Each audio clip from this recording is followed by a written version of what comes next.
Hey guys, we're reviewing today the Alvoxcon Dual Channel Wireless Lapel Microphone System, and at under $100, this budget mic system is a huge value. Stay tuned.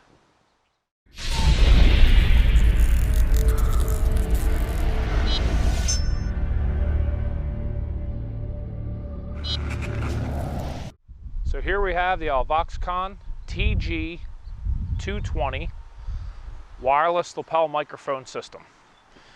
Now, I got this on Amazon. I'll post the links below. We, for some time now, we're new at this. I'm not professional video editors or content creators, but we try to create content that's useful for those in not only the photography world. If you look back on the channel, there's a ton of how-tos, especially dealing with Sony cameras and menu walkthroughs, because Sony's menus are pretty wonky compared to other camera makers out there. But we've been doing a lot more RVing. We're doing more travel. We've taken our photography on the road with an RV, a towable RV. So because of that, we've been able to expand our content to RV stuff, how-tos, as well as travel vlogs and doing photography on the road. And one of the biggest issues we have, short of our experience making content, is the audio inconsistencies. Horrible wind noise. Just recently I put out a couple of things with battery inverters and things, and horrible wind noise blowing across the cameras, things like that. Uneven audio levels. If me and my wife are sitting next to each other and I have the mic on the camera and we look at each other while we're talking, there's a ton of variables that create a huge amount of microphone inconsistencies. Now, that being said, even with a wireless lapel system, if I look down and talk, it's going to be a lot louder if I'm looking at the camera. But typically left to right doesn't really affect the level, because it's kind of picking it up in this region. So if you look into it or look up away from it, it may vary a little bit, but not really left to right. And it gives us the opportunity, because depending on the day, and if my wife's been warming up her voice for teaching music, she could be much louder or have more projection than I do, and vice versa. So a system like this is going to be critical and really up our content creation, our production value of our content creation with better quality audio. So let's get right into it. I have some pictures I'll be overlaying here that I took. I set up some of my funky lights and just took some pictures of some of these components so you can see them better. One, I don't know if the cameras are going to grab them, because the Sony cameras love to grab the face, and no matter what you do, it'll stay on the face. So I want to hold some things up here, but I'll also overlay the pictures for you so you can see details. So in the box, of course, you get your main kit, which are your transmitters and receivers. So there's two transmitters. I have this one here, which is mine. I've been going nuts with my little label maker, and I've been labeling everything. Now, because we want to pre-balance these, because you can't do it in post, everything gets blended into one signal. There's no way to balance my wife and I once we're in post. So it's critical you balance these beforehand. So because I've already gone through and we've done some audio tests, and I've set these generally where we're about even volume, I use my little label maker, which I'll link below. I love this thing. And I actually not only color coded them, everything kind of teal is mine, everything kind of salmon pinky is hers. They're labeled DNA, so for ease of use for me, I'm grabbing them out of the box. Oh, here's yours, here's mine, so-and-so. So you have these two transmitters. Now, the receiver is actually on my camera filming this right now, because I'm using this actively for this video. But you see here in the overlay what the receiver looks like. So the receiver is plastic, and it comes with a kind of a cheap hot shoe mount. It works great. I mean, it clicks in and it mounts right to the hot shoe just fine. But it's just the receiver is a little cheap feeling. And again, this is a budget system. So with a budget system, you're going to expect some cutting corners, things being cheap.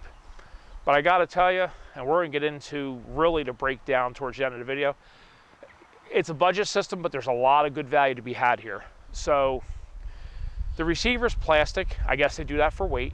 It feels okay in your hand, but I just feel there's the power button that's on there. I just feel if I push that a little too hard, I'm going to break it. Now, for me, it doesn't take much for these hands to break things, but it just feels a little clunky. Whereas the receivers, on the other hand, they're in a nice aluminum case. They're not terribly heavy. I mean, they don't really have much weight, but they feel solid. They feel good in your hand. Now, they're a little smaller than a lot of your, what I call box wireless systems. Now, certainly some of the big name brands have come out with these little streamlined things, which if you look at that picture of the receiver, all three components look like that receiver, little oval hunks of plastic. I like this. I like the bigger, heavier box-style wireless transmitters. I'm not new to the audio world. I've done audio, I've done sound, back from the days of being the bouncer / roadie at Galaxy Rock Club here in South Jersey, to setting up sound systems for churches and things like that, to my wife's entire music school and our recital every year, where we have 40+ people performing, varying from piano, the vocals, to guitar, to all three combined. So I'm familiar with audio equipment, certainly. This feels good. I like the way this feels. I've dealt with wireless microphones in the past, whether it be handhelds or instruments or other lapels that are used like in the piano. And I gotta say, I like the size, the feel, and the function of this. So one of the key features that I saw on this the minute I unboxed it, and I was impressed with, because I've seen a lot of wireless mics, even some of the name brands, you know who you are, that just have a straight up jack that plugs in and you're done. This actually has the threaded input on it. That's a high-end function. That's a high-end feature you would see on $600–700 mic systems. Why that's important is, especially for somebody like us who does a lot of travel vlogging, why that's important is you plug that microphone in and you don't have this threaded connector, and you're just shuffling through a crowd or you're taking a walk through the woods. It doesn't take much to displace that microphone a fraction of an inch, and that's all it takes. When you look at the tip of the microphone jacks and how they're broken up with the little black plastic rings for left channel, right channel, and then mic in and ground for, say, a cell phone connector or a headphone connector, and even a camera connector, which is just left channel, right channel in, and then the ground, there's not much space. If you slide that up at 1/8 of an inch, you're losing connection, or you're losing a channel, or you're getting a ton of static. So that threaded fitting is actually a big deal when it comes to a budget system. I mean, that little feature right there just changes the whole value of the system. So we're gonna get into that because there's some quality control issues with that. I don't think it's this, I think it's the actual lapel mics. So these come with, they're already preset to 2 different frequencies. But if you, for some reason, are experiencing an issue with maybe your neighbor's using a ham radio on that same frequency, all you have to do to change the frequency, once you turn it on, the power button's on top, is just hit both of the arrow keys at the same time, and it'll up your frequency by like 0.5, and you can go from there. But they come out of the box ready to go. There's no programming involved. They're plug and play, so to speak. Now, the other thing you can do with this has technically 21 levels of volume adjustment or input adjustment. It goes from 0 to 20. Now, if you just cycle through from 0 to 20 and then listen to it back, you can tell there's a little bit of difference. It's not a major difference, excuse me, between each step. But what that enables you to do is it gives you that flexibility to balance the 2 units. So I'm running at 11, my wife's running at 9, or I'm running at 13 and she's running at 14. It gives us the option to do some audio testing, and it's going to vary depending on the equipment you're using. My Sony A9 I'm filming on right now, that has an internal option of 0 to 30 for input. So I can set this to 10 and then adjust it in there to get it to where I'm loud but I'm not peaking. Some units, like our DJI Osmo, when they updated their firmware to include the use of that audio adapter for external mics, you no longer have the option internally to adjust input level. So it's a set input level. So that's where, in a situation like that, or say maybe your cell phone, if you're doing a voice recording for some reason, a voiceover, that is where you would want to do some experimentation and see, because you can't control it there, where it needs to be on this. So it's just literally a left and a right click, And now it says the unit reads U and a number. Like right now, this one says U15. Why it says U, I don't know. It should say V for volume, or I for input, or L for level, or G for gain. But it says U. I don't know. It must be something lost in translation there. But left, right is just your volume up and down. So experiment with it if you get one of these and see where you're comfortable with. Now, that being said, anytime you're doing microphone gain, I try to stay in the middle or just shy of middle. I never want to go more than, say, 75%. So this goes to 20. I really wouldn't want to go over 17 on this, because what will happen is if you start peaking out as you're recording, there's no way to fix that in post. I can always up the volume in post. No matter what you're using, I don't care if you're using Voice Record Pro on the iPhone, or you're using whatever, Premiere Elements or Premiere Pro, or even just Audacity, which is an MP3 editor, a free app you can get for Windows, probably for Mac as well. You can do all these boosts and do all that stuff separately and get it to where you want it. Also audio, if you want to up the bass, down the treble, put on some hiss reduction, which we're going to talk about, that all can be done in post. So I would highly suggest, for instance, my unit right now, this is set on 13. My Sony A9, looks like it's snowing right now. It's all the buds on the trees blowing off. It's we're deep in pollen season here, and it's a little windy today. And the birds are angry. You can probably hear them because they can't land on their feet or with me sitting here. Well, they can, but you know, animals are scared of us for rightful reasons. Anyway, I wouldn't go higher than mid-level with this or on the camera. So my camera goes 0 to 30. I have the camera set at 15. I have this set at 13, which is a little north of center. And if that's too loud or not loud enough, I can adjust that in post. The key is I never want it to peak. So as I was adjusting the camera, I set this to 13, and then I went to the camera and I'm talking as if I'm making my video as I'm upping the range, and I'm watching that readout and making sure it's not peaking. It's not hitting red, causing a clip, and then, you know, you're losing audio. So it's easy enough to adjust with this. That's another thing I like about it. There's not a bunch of weird knobs and things that can get bumped. It's just a couple of clicks and you're there. So it's simple. Yikes. It's simple, but or should I say, it's very basic control, but that for what you're going to need to do, that's all you need, and it makes it easy, and it makes it safe. It goes to sleep after a few seconds, and then you have to hit the buttons to wake it up. So if you accidentally bump it, it's going to wake it up, not change your setting. So we talked about the hot shoe, which clicks in. You would have seen that in the pictures, and your audio. So it comes with a charging wire. Now this charging wire is just a standard USB, and on this end it's the micro USB, I guess. And it's a dual wire system. So my best guess is, again, this is where they're trying to keep it a budget system. This is the wire they came up with when they first came out with this system, because there's a set that it's the TG220, I think, that's just a single transmitter, single receiver. So they came up with this wire so you can charge them both at the same time. When they then updated it to have 2 transmitters and 1 receiver, they didn't invest in making a new wire. So this wire can only charge 2 units at a time, which is still fine. They do not take long to charge at all because there's not a very big battery in there, but they do have decent battery life. Making that statement, it's not a very big battery, I also need to make the statement, they have decent audio or decent battery life. So, standard USB wire. It comes with 2 of the lapel microphones, which everything in this box is a tangled mess right now because I just threw it all in here to bring it outside. So you have your standard lapel microphone.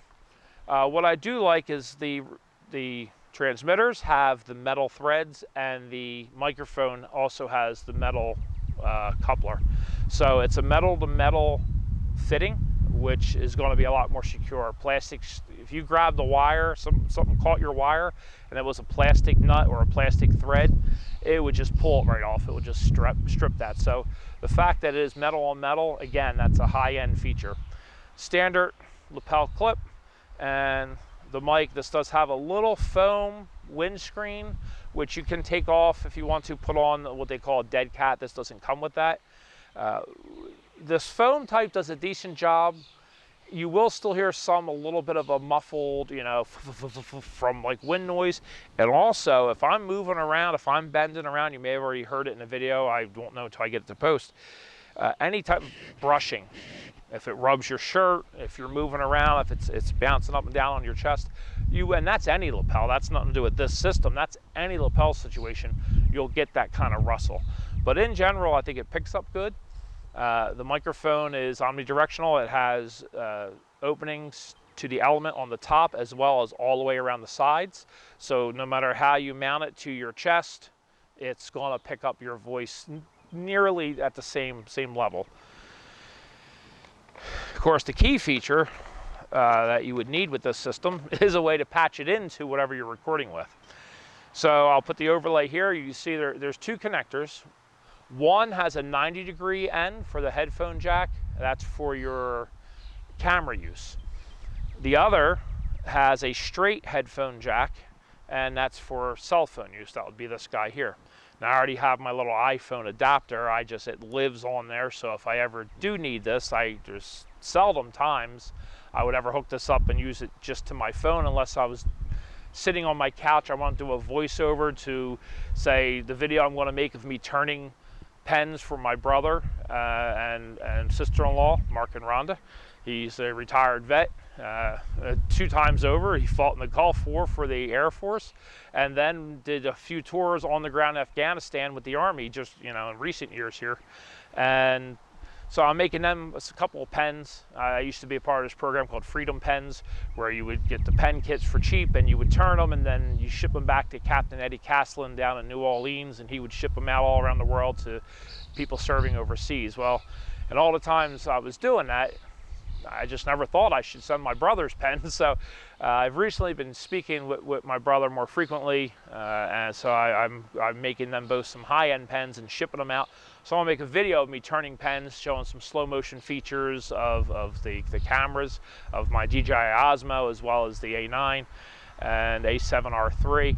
So obviously I'm turning and there's going to be a lot of chatter, a lot of noise. I'm probably going to speed it up as well as slow it down, slow motion. So I'll be doing a voiceover for that video. So in that situation, long story longer, I would use maybe this to hook up to my iPhone just to do a voiceover after the fact. I could also plug it right into my computer. If not my phone, I can plug it right into the computer. Now, the important thing to point out of these, again, refer to the overlay. There is a huge difference between these two wires. At a quick glance, you may not think so.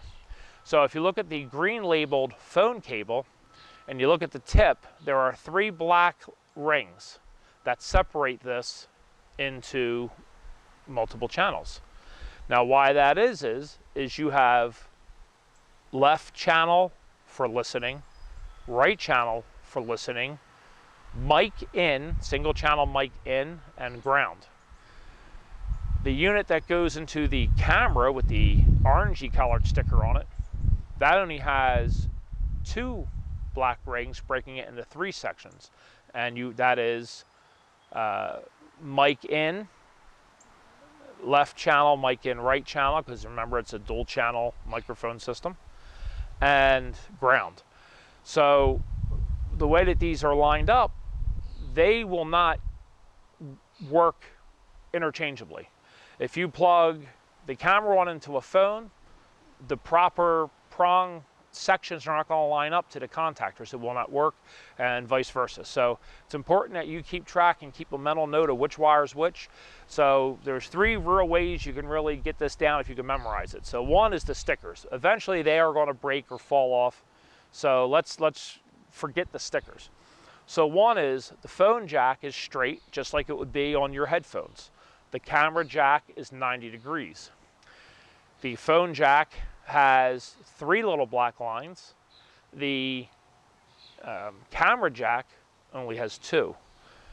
And I mean, that's the easiest way you can break it down. So however it is you need to remember which one it is, just so you don't get stuck using the wrong wire, whether you want to put some tape or do whatever, maintain your stickers, know which ones are for which. Now, for me, that will never be an issue. Well, again, one, I'm very familiar with audio stuff, so I can look at this and immediately know, oh, that's the phone jack.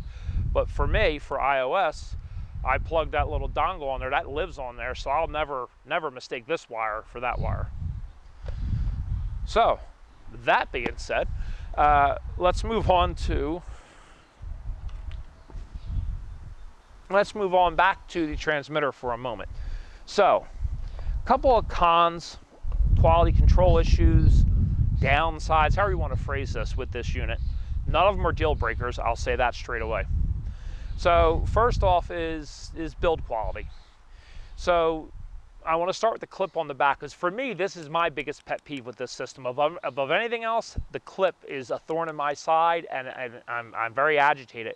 But for the price, it's not a deal breaker, because I'll just stick it in my pocket. So these come with these little black clips on them.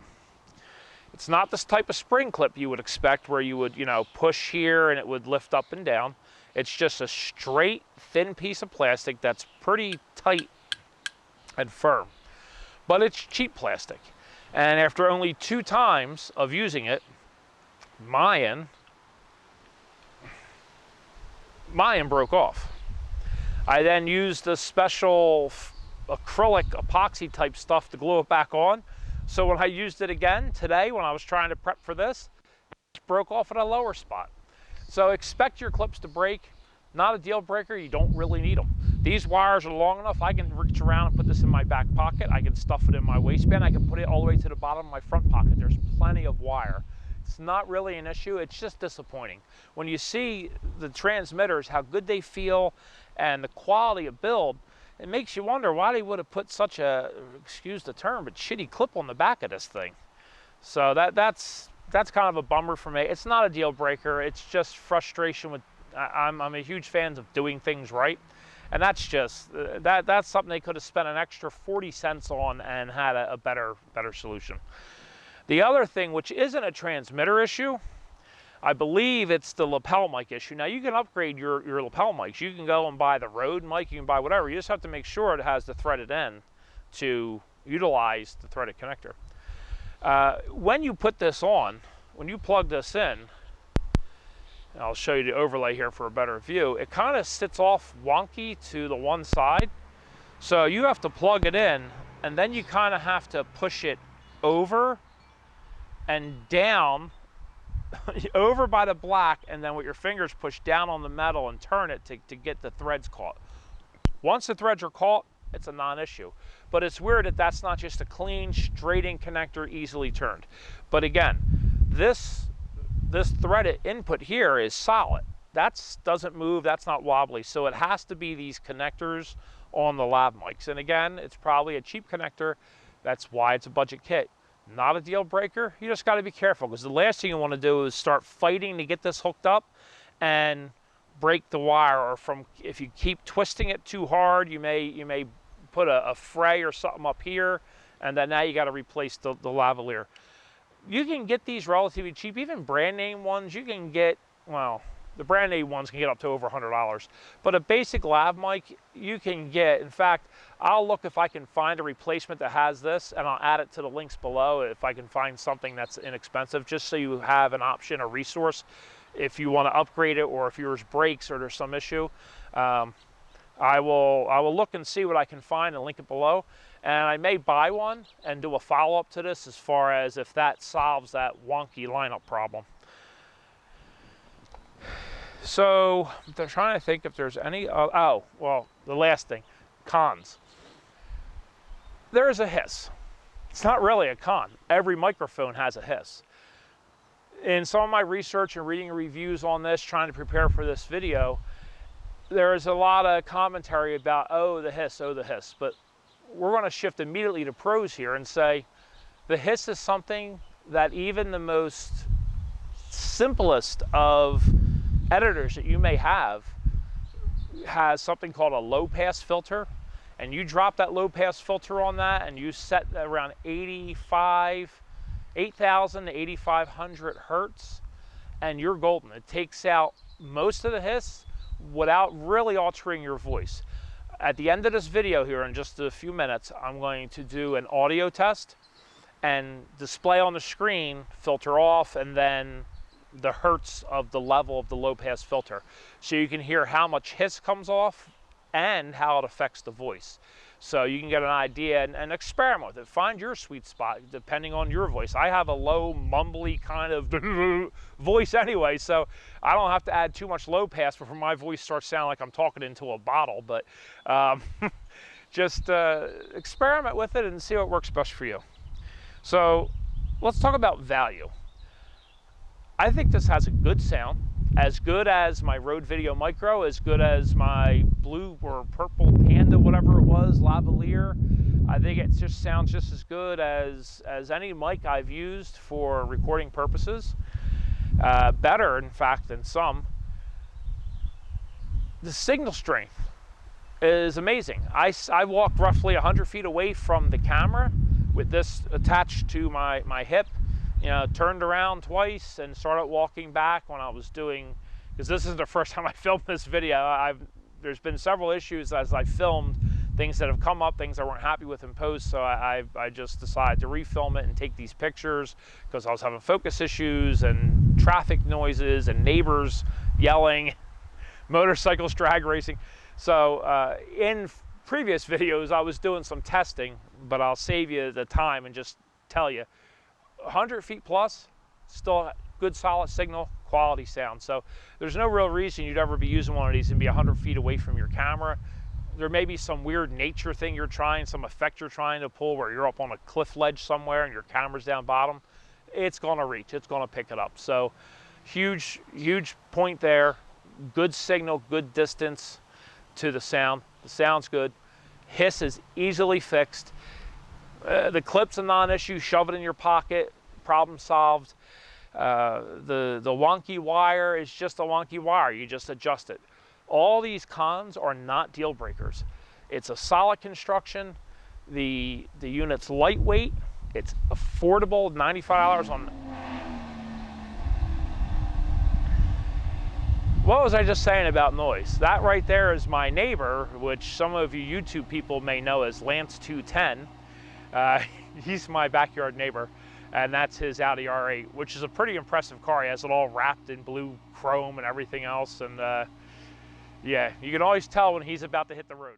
Bottom line is, it's a budget kit. That's a huge value. At under $100, I think I paid $95 for it on Amazon. It is huge performance. It has stepped up our production value tenfold, and I'm sure it will help you whether you're doing behind the scenes footage of a photo shoot, or you're vlogging, or you're documenting something where you need your audio, whether it be in photography, videography, you are doing any myriad of things. I don't know. I'm at a loss right now in my brain, but it's huge. It's cheap. It outperforms some of the $400 systems. It has some features of $600 systems. At 95 bucks, I would buy these all day. You know, value isn't about how much you paid. Value is what you get for your money, and you get a lot for your money with this. And you know what? If they break in a year, they're $95. I'll go buy another set. You can't beat it. So I'm going to do an audio test here.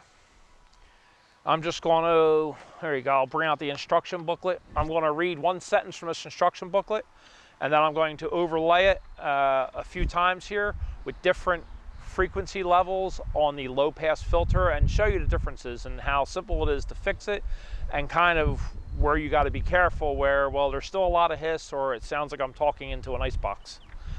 So the unit comes with a detachable hot shoe mounting adapter for cameras or DSLRs. The unit comes with a detachable hot shoe mounting adapter for cameras or DSLRs. The unit comes with a detachable hot shoe mounting adapter for cameras or DSLRs. The unit comes with a detachable hot shoe mounting adapter for cameras or DSLRs. So that was the audio test. I hope you can see and kind of understand how that differences that those settings make. And depending on your individual program you're editing with. And I use Premiere Elements. In Premiere Elements, as well as Premiere Pro, you go over to your little toolbar, and when you click on FX and you click audio, it's going to say low pass filter. You're just going to drag that over and drop it on your audio, and then it's going to have a slider, or you can click the number itself and just type in 8500 or 9000 or wherever it is you want to be. But you can use that slider and slide it up and down and then give a listen to where it is. So let's eliminate the hiss. Clips are not a deal breaker. The wonky connector is not really a deal breaker. So in the end, you're left with a top-notch system. So that's my humble opinion. And in this situation, it's something that I actually know about. So I feel I'm in a good place to say to you, I highly recommend this kit. Again, this is an unsponsored, unsolicited review. It's something that I needed to solve a problem that I was having with my production, and I think this unit has done a great job of fixing it.